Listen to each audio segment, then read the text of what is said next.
கூடத்தான் போட்டா பூச்ச டச் போன்ல டச் பண்ணி ஈச்சு கொடுப்பேன் அண்ணி மூணுல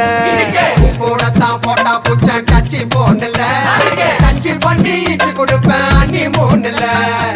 தள்ளி தள்ளி போவாதம்மா